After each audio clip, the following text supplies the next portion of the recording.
When you have a global cataclysm, like the one all these ancient accounts describe, then there ain't no one coming, because everyone's in the same situation.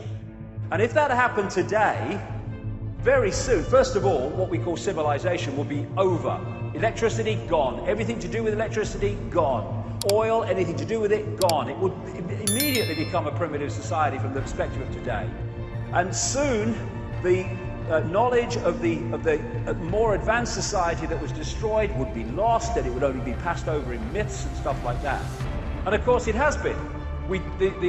Endless stories about great continents, which people call Atlantis and Mu or Lemuria, in the Pacific and the Atlantic, crashing under the waves in this great cataclysm.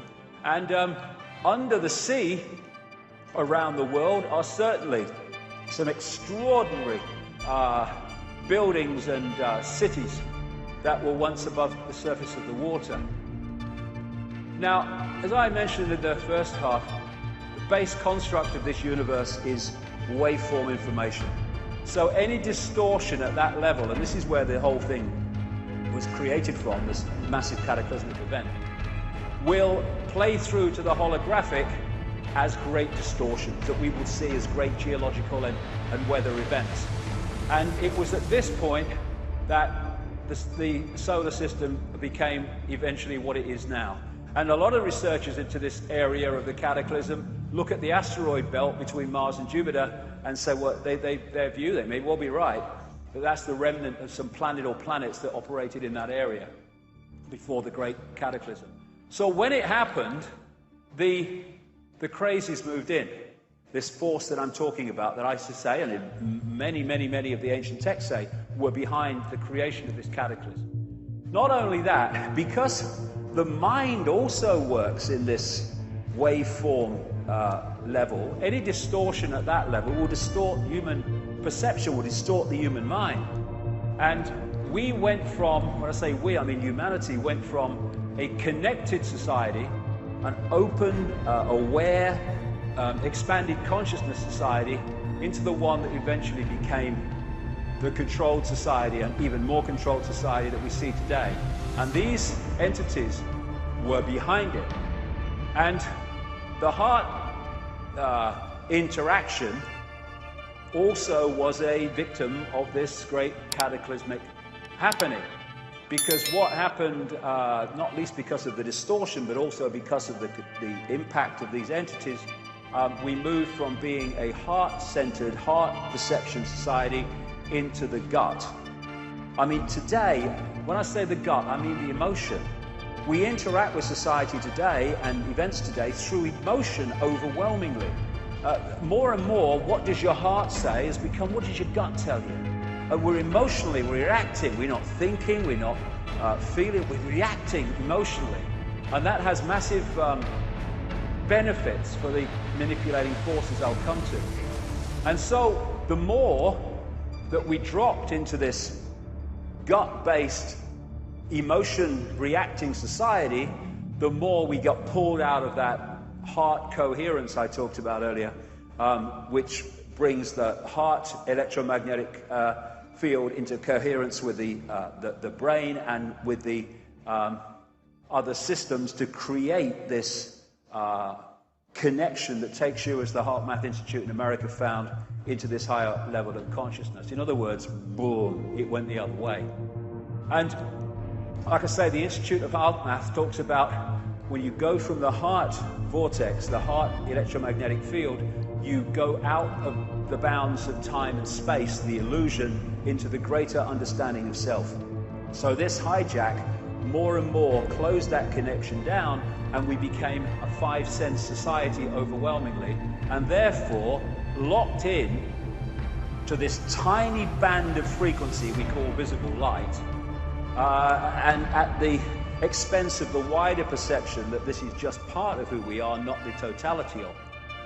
And more, the body-mind level got disconnected from the greater consciousness level, and once that happens, then we're in real trouble.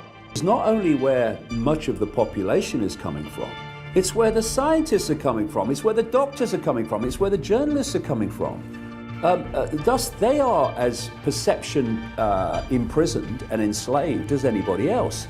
The unfortunate thing is they stand between the authorities and what the public hears and believes to be but true. David, they can say, and they do say it all the time, that it's scientifically backed, the information they downloaded or we downloaded in the school, and it's right, and you are crazy, and that's it. Yeah, exactly. So you know, what can you tell? Well, as I was going to say, I was pointing out, because what they were saying is, you're questioning 9/11, as if they were incredulous. You're questioning 9/11. And you know, what about the families? How would the families feel? Well, do you think the families don't want to know what happened? But then I pointed this out, and this shows the depth of the program of mainstream journalism. I said to them, were there weapons of mass destruction in Iraq? They said, well, no. I said, so we were lied to, right, about weapons of mass destruction in Iraq to justify a catastrophic war and the catastrophe that's followed? Well, yeah. I said, the very same people, not just the same agencies, the very same people that told you the weapons of mass destruction in Iraq to justify a catastrophic war were exactly the same people that told you the official story of 9/11. And so we have and their jaws started, well, actually, that's true. But they hadn't thought about it. And it's this journalistic schizophrenia. And let's look at where that's come from. No weapons of mass destruction now in Iraq is a gimme. Why? Because there were no weapons of mass destruction. But the official story of 9/11 is still the one they take, because unless evidence like weapons of mass destruction not being there comes to light, all that mainstream journalism does basically is take the official story of everything and just repeat it. They're not journalists, they are public relations officers for the official version. Isn't it their job actually to question the official stories of anything? Well, exactly. I mean, shouldn't this be their job? The point is that the alternative media, people like you and me and others, have emerged to fill a void. And that void is in people doing what you're saying, questioning the official version of reality, and the official version of world events. And if you question them and what is said by officialdom stands up, fair enough. But often, almost all the time, it doesn't, and the mainstream media doesn't do that immediate questioning. So we're talking about perception manipulation. One of the great, most profound and constantly used perception manipulation, communally in the world, is something I call problem reaction solution, where you want to change society in a certain way, and you know that if you openly announce this is what we're going to do, you're going to get a resistance and a reaction against it. So you don't openly do it. You play problem reaction solution. The 33rd degree of Freemasonry has a Latin motto, ordo ab chaos, order out of chaos. And so problem reaction solution is another way of saying that.